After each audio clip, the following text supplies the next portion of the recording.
Disons que c'est essayer de poser pour les temps qui sont les nôtres la sorte de question que Fanon posa en son temps, qui évidemment était très différent de celui qui est le nôtre aujourd'hui, même si par ailleurs il existe évidemment des continuités.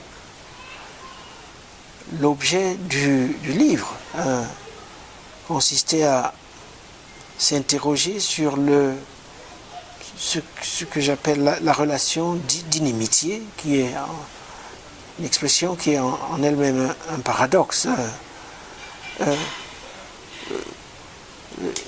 L'objet du livre était de réfléchir sur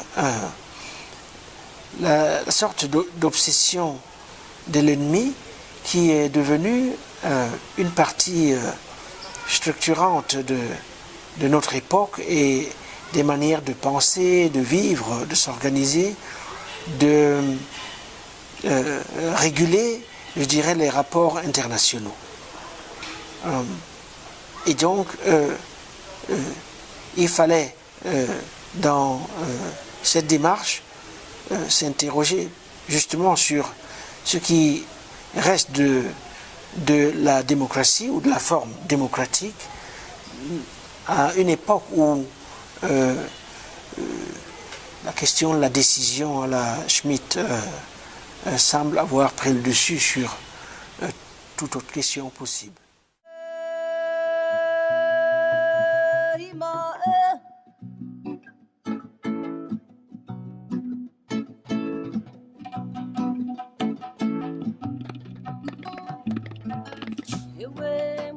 C'est alors le moment, à mon sens, il est planétaire.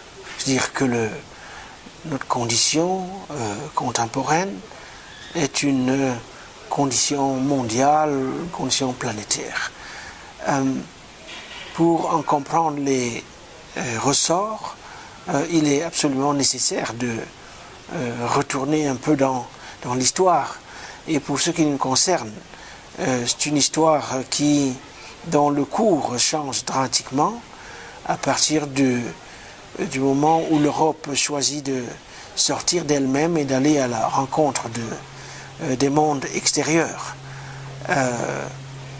par le biais de la conquête des terres lointaines, le biais de la colonisation, c'est-à-dire au fond une manière de repeuplement du monde dont le résultat c'est de rendre inhabitables pour les indigènes les espaces qu'ils occupaient auparavant. Et donc il me semble qu'il y a dans cette aventure coloniale, ou disons que cette aventure représente quand même une des matrices de l'ordre mondial dont nous avons hérité. Et c'est la raison pour laquelle le livre travaille sur une durée relativement longue.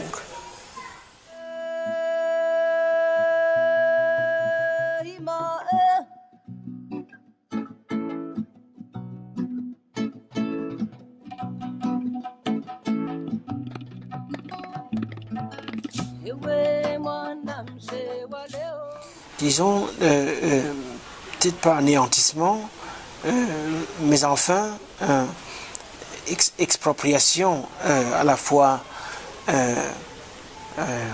ontologique, utilisons le mot, et matérielle. Mais vous faites bien le remarquer, je ne pense pas que j'ai beaucoup utilisé le terme migration, parce qu'au fond, c'est un terme qui se réfère à quelque chose, je dirais, qui lui-même est symptomatique d'une structure profonde. La structure profonde, c'est celle du repeuplement. dire que lorsqu'on prend au sérieux les développements au niveau de la démographie dans le monde, il est clair que dans les 20-30 années qui viennent, nous assistons à un énorme basculement de l'équilibre démographique du monde. Un basculement en faveur des mondes non européens, ou pour le dire précisément, en faveur des mondes afro-asiatiques. Et donc les migrations sont au fond la manifestation de ce processus historique d'ampleur qui vise à, disons, faire sortir des lieux qui sont les plus peuplés, les excédents de population dont auront besoin les pays du Nord, par exemple, pour leur survie, pour la reproduction des systèmes sociaux qui les définissent si bien. Je préfère parler de cette macro-structure que des événements conjoncturels que pourrait représenter telle migration d'ici à tel ou tel autre pays.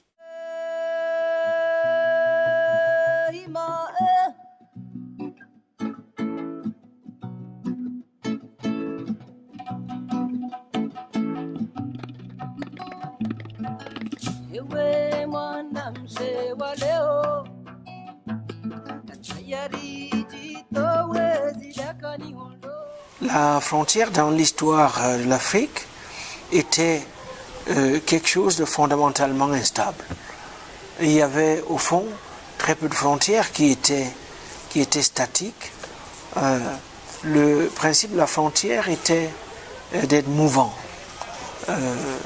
Et donc ce principe de la mobilité, de la circulation, de la transhumance et de l'itinérance me paraît d'ailleurs être le trait typique de ces sociétés. Des sociétés qui se forment dans le mouvement et dans l'instabilité et dans la composition. Alors, avec la colonisation, on assiste à une rigidification des frontières dans la mesure où, couplée à la logique de l'État-nation, la frontière sert désormais à rendre possible les opérations grâce auxquelles l'État-nation exerce un contrôle sur un territoire précis, détient le monopole de l'extraction des impôts et éventuellement de l'exploitation des ressources du sol et du sous-sol de ce territoire. Et donc les frontières, à partir de ce moment-là, deviennent des lieux de contrôle au service du pouvoir d'État. Et ce que l'on observe aujourd'hui, dans le contexte de guerre généralisée et de l'état d'exception qui caractérise notre monde, ce à quoi on assiste, c'est quand même à une militarisation des frontières qui sont devenues non plus exactement des lieux d'échange et d'interconnexion, mais presque des lieux où les intrus, ceux dont on ne veut pas, trouvent leur fin. C'est une des raisons pour lesquelles, par exemple, la Méditerranée est devenue l'espèce de fosse commune qu'elle est aujourd'hui.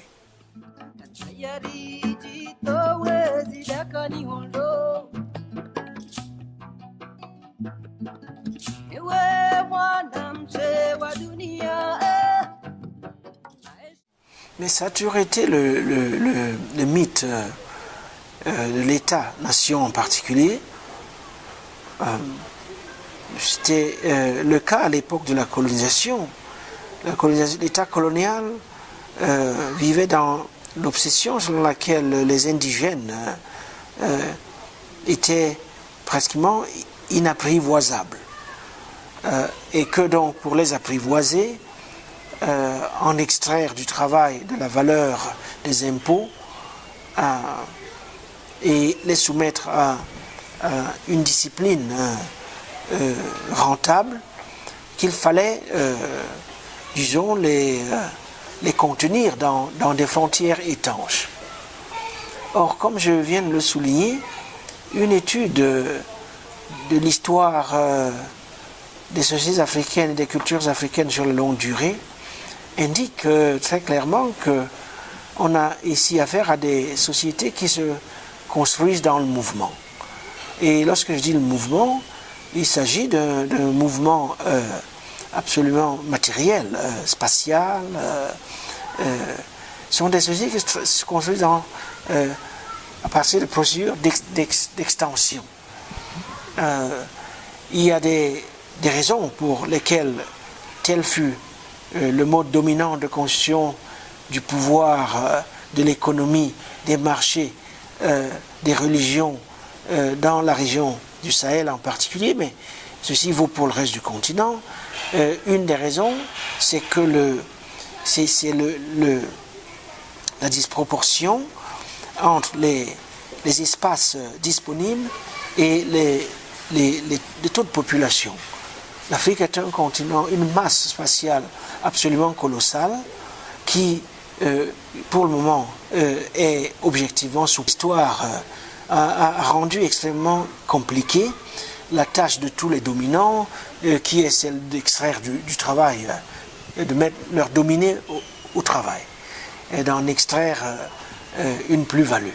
En Afrique, cela a été difficile parce que tout projet d'extraction de la plus-value des dominés suscitait presque immédiatement la désertion. Les gens pouvaient aller s'établir ailleurs et donc du coup le concept de frontière avec lequel on a travaillé, disons, avec lequel il nous faut travailler est complètement différent de la frontière de type archimédéenne typique à la rationalité occidentale.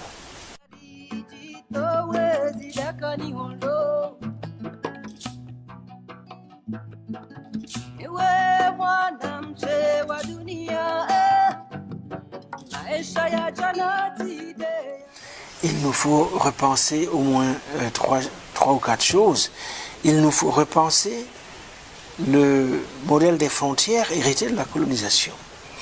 On peut comprendre, avec le recul du temps et en étant un tant soit peu généreux, qu'en 1963, les dirigeants africains aient conclu que peut-être pour avoir la paix, il valait mieux ne pas y toucher. Mais clairement, près de 60 ans plus tard, il me semble qu'il est évident que le prix payé par les peuples africains pour le maintien des frontières et de la colonisation, ce prix, il est bien plus élevé que celui qu'il paierait éventuellement si on arrivait à un autre type d'arrangement spatial. Il n'est pas possible que les Africains soient pénalisés doublement. D'un côté, personne ne veut d'eux hors du continent. L'autre, ils ne peuvent pas bouger chez eux-mêmes. Et au fond, ma conviction est que le futur de l'Afrique parviendra à se constituer comme son centre propre, sa propre puissance, à condition qu'elle devienne un vaste espace de circulation. Et donc, de ce point de vue, je crois qu'il y a beaucoup de marge de réflexion nouvelle sur la question des frontières. La même chose vaut pour le concept d'État-nation. Le concept d'État-nation repose sur une différence principielle entre ceux du dedans et ceux du dehors. Et d'ailleurs, la démocratie libérale, elle aussi, qui elle-même est calquée, ou en tout cas est au service de cette forme étatique. À l'heure où il devient extrêmement compliqué de dire qui est dedans, qui est dehors, il me semble que la forme État-nation ne correspond plus tout à fait au mouvement du monde. Et que, en tout cas pour nous autres en Afrique, nous ne gagnons pas grand-chose à reproduire ce modèle.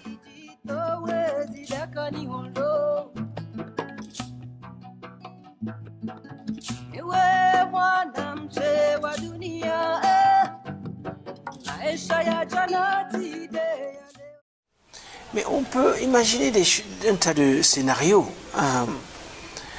Il y a une demande de protection, une demande d'identité, quel que soit le sens qu'on donne à ce terme. Et beaucoup de gens pensent effectivement que c'est au niveau local, au niveau presque généalogique, que se trouvent ces réserves de protection, de sécurité, et que se forge le sentiment d'appartenance. Alors, est-ce que cela suppose l'érection de frontières intangibles, c'est-à-dire une segmentation à l'infini, une cellularisation des frontières? Je crois qu'il faut dissocier ces deux choses. On peut parvenir à des formes absolument dynamiques de gouvernement local qui n'impliquent pas la fermeture, disons, la clôture du genre imposée par les frontières. Et de toutes les façons, évidemment, il faudra réfléchir à comment mettre cela en pratique, à quel rythme, et ainsi de suite. Mais je crois que si l'Afrique doit jouer un rôle dans le monde actuel, si elle doit se hisser à hauteur du monde, elle ne pourra pas le faire à partir d'une multitude d'États croupillons qui sont par définition absolument vulnérables et pèsent très peu sur l'arène internationale. Il faut ouvrir l'Afrique à elle-même, il faut créer de l'air, de la circulation, en commençant par la mise en place d'infrastructures régionales, des institutions régionales, et ainsi de suite.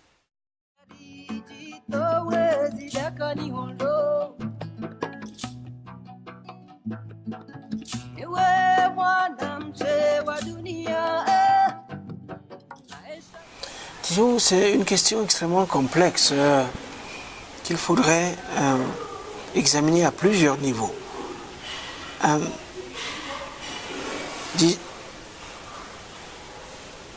Je ne dirais pas que les Africains, de manière générale, sont par définition orientés vers le passé. J'ai l'impression que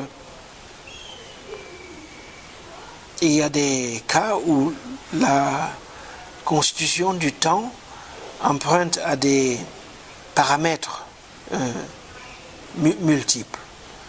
Le passé dans le présent dans l'avenir, l'avenir dans le passé, et que ce sont ces enchevêtrements temporels qu'il faudrait peut-être interroger, parce qu'il y en a qui sont porteurs de potentialité et d'autres qui nous condamnent à la répétition, sans aucune différence. Et donc, j'aborderai la question sous éventuellement cet angle-là. Mais d'autre part, il y a quand même une série de forces globales et transnationales. L'ère du néolibéralisme, c'est quand même une ère dont le propre est de segmenter le temps et de privilégier l'instant par rapport à toute idée de futur. Et donc, cette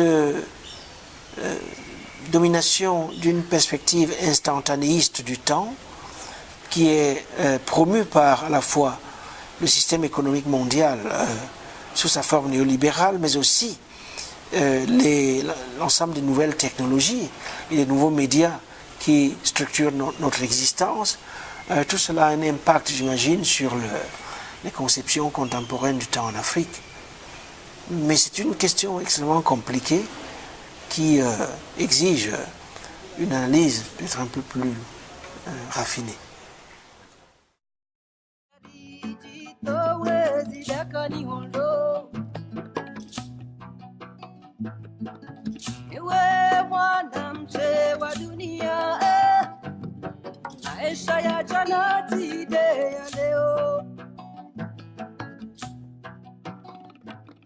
Oui, donc il y a ce risque, absolument. Et, mais l'existence de ce risque n'empêche pas d'articuler une critique intelligente des sortes d'universalismes qui sont au fond des universalismes de type ethnique, c'est-à-dire des projections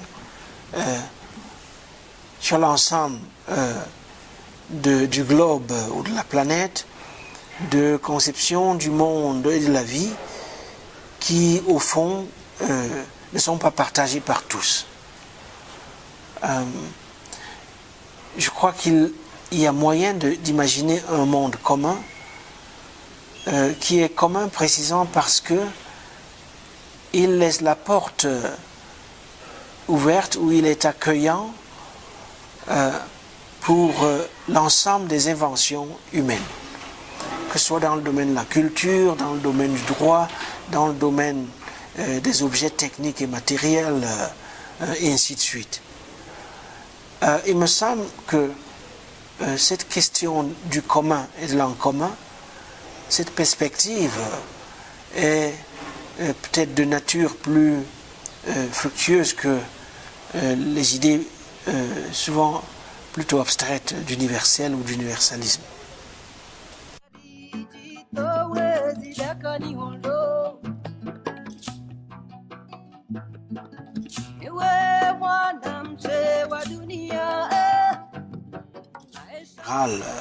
Estime que la grande affaire,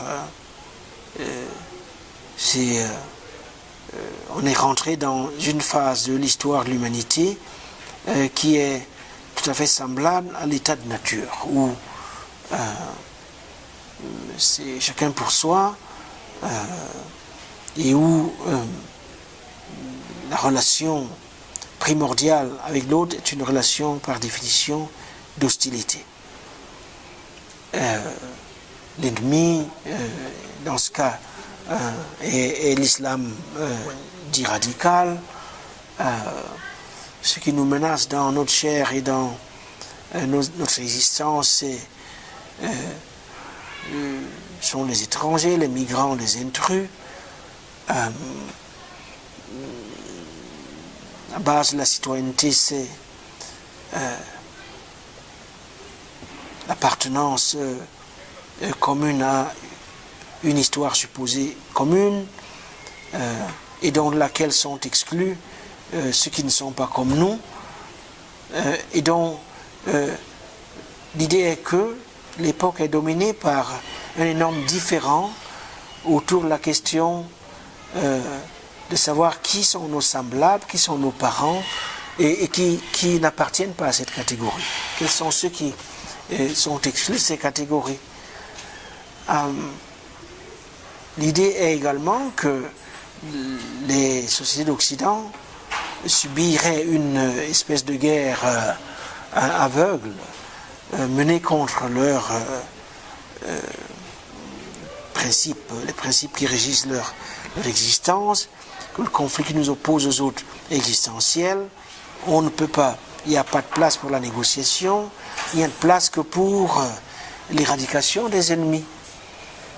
Et donc c'est tout cela qui me pousse à énoncer la phrase à laquelle vous faites référence, qui suggère que la guerre est devenue un peu comme le sacrement de notre époque.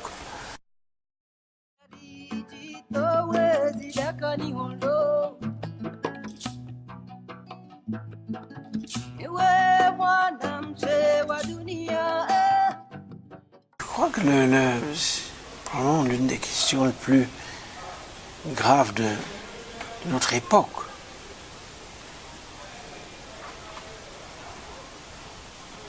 Il y a un certain nombre de conflits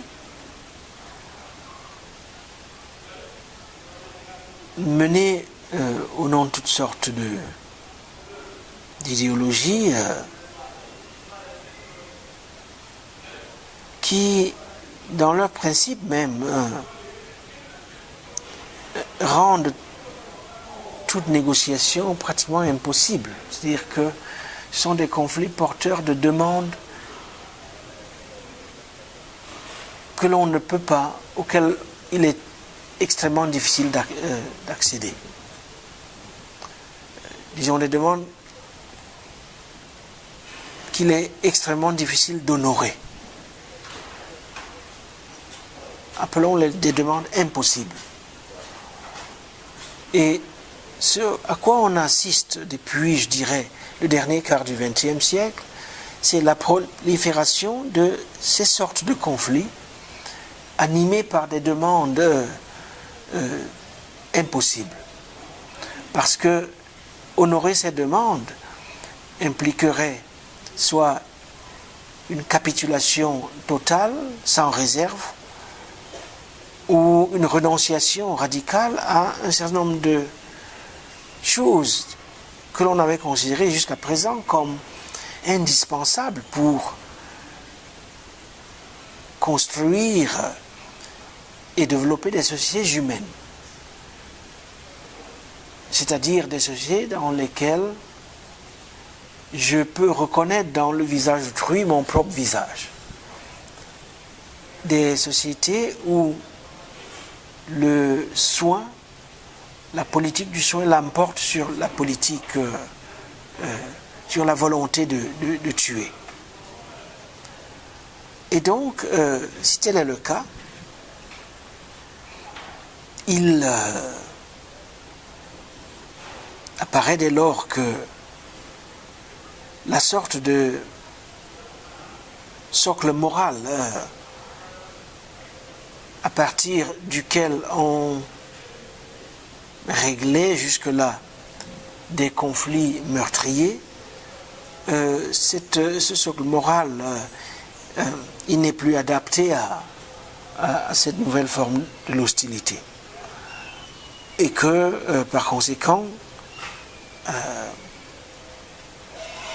seule la mise à mort de l'un des protagonistes est de nature à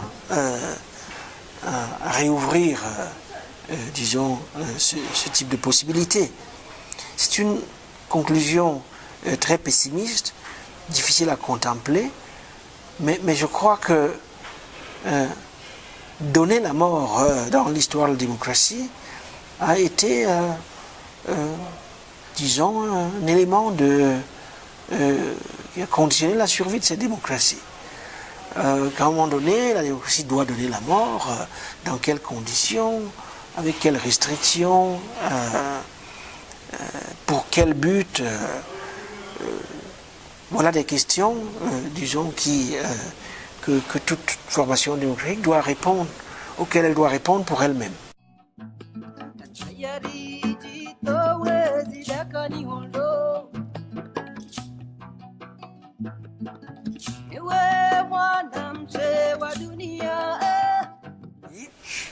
Fanon, il expose, il dénonce, il analyse, mais en même temps, il propose, il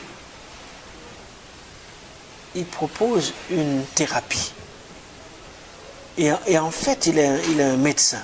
En fait, il passe une grande partie de sa vie d'adulte à soigner actuellement des gens frappés par les sortes de malheurs que l'on vient d'évoquer. Donc ce n'est pas seulement un penseur, c'est aussi un praticien. Et donc d'une politique que l'on pourrait appeler la politique du soin. politique du soin qui a une dimension concrète, mais qui a aussi une dimension psychique. Et je crois que la demande de reconnaissance d'un traumatisme psychique chez les colonisés et les anciens colonisés ou les ex-colonisés, cette demande, elle est légitime parce que une partie de la violence coloniale ou de la violence du pouvoir de manière générale consiste effectivement à violer constamment l'intégrité psychique de ces victimes, ou en tout cas à brutaliser leur système nerveux, psychique et corporel. Alors, comment on en sort en redevenant son propre centre? Il n'y a pas, d'après Fanon, il n'y a pas 1000 chemins. Où on redevient son propre centre, ou alors on est la girouette de quelqu'un d'autre. Comment redevient-on son propre centre? À travers une série de pratiques concrètes qui nous permettent de réaliser que nous sommes là et c'est tout. Nous n'avons pas à justifier à qui que ce soit pourquoi nous sommes là. Il nous suffit d'être là. C'est-à-dire d'assurer une présence qui s'auto-justifie, qui n'a pas à répondre sinon à soi-même, à qui que ce soit sinon à soi-même. Et donc c'est le passage à cette attitude, à cette espèce de disposition, parce que c'est une disposition, c'est ce passage qu'il faut accompagner, qu'il faut inventer à travers une série d'interventions, surtout sur le niveau symbolique. Une nouvelle pratique symbolique est nécessaire pour soigner les traumatismes du genre dont on parle.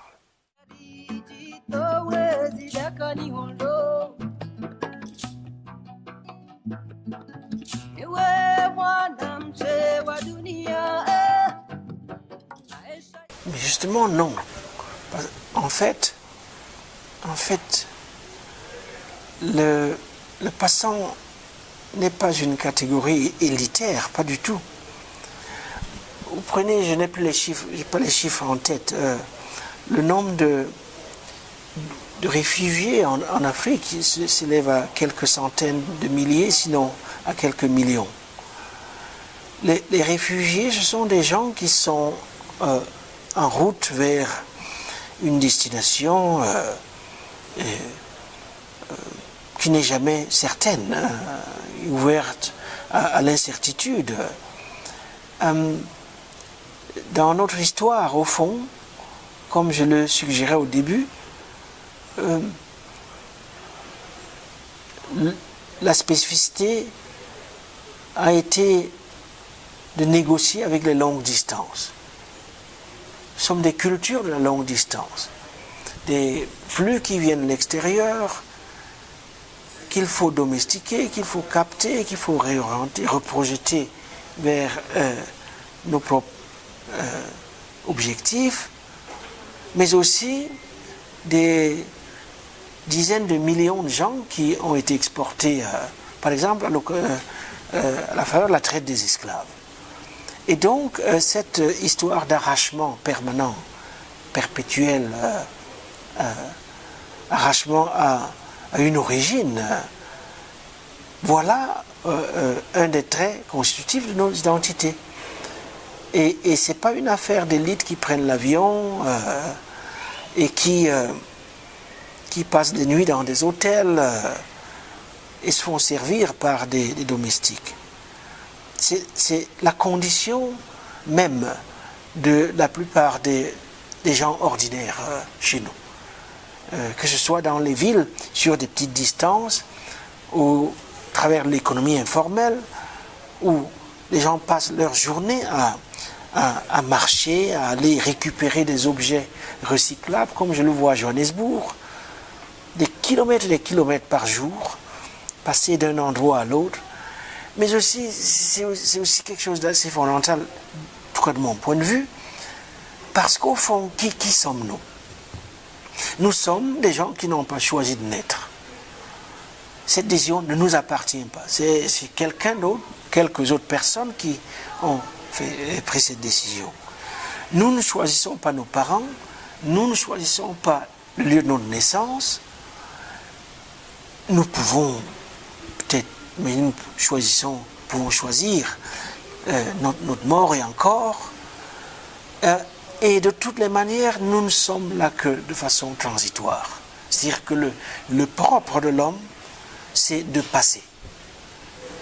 Et donc, si on prend au sérieux cette dimension, je dirais, philosophique, métaphysique, la question qui se pose donc est de savoir comment assumer cette condition dans des conditions institutionnelles qui font place à tous. Et donc, quand j'évoque l'idée du passant, ce que j'ai à l'esprit, ce sont les conditions qui feraient en sorte que ce monde qui est le seul que nous ayons soit un monde qui fasse place à tous. Au regard du fait que nous sommes tous vraiment de passage et que le monde continuera longtemps après nous et que cela ne relève pas de la fiction.